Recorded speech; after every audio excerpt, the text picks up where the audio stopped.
M Q M کے مرکزی رہنما مصطفیٰ کمال نے حکومت کو تجویز دی ہے کہ وہ اپوزیشن رہنماؤں کی باتوں کا زیادہ برا نہ مانا کرے۔ یہ بیانیہ پایا جاتا ہے کہ جب تک دوسروں کو گالیاں نہیں دیں گے تب تک مقبولیت نہیں ہوگی۔ ایسی مقبولیت شیر پر سیر کرنے کی طرح ہوتی ہے، اگر آپ صحیح بات کریں گے تب بھی آپ کے حامی اس کی مخالفت کریں گے۔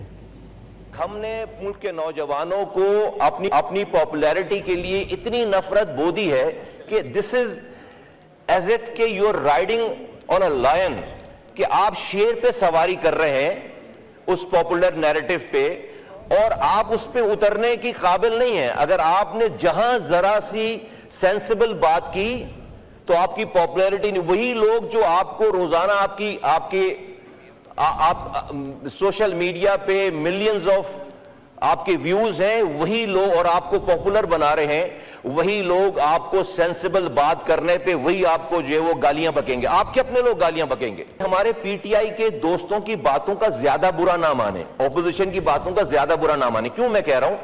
سر، ان کے لیڈر جو ہے وہ اریسٹ ہے، یہ فلی ڈیسیجن میکر نہیں ہے، میں سمجھتا ہوں۔ ان کو جا کر پوچھنا ہوتا ہے اور وہ جا کر وہاں سے پالیسی لیتے ہیں۔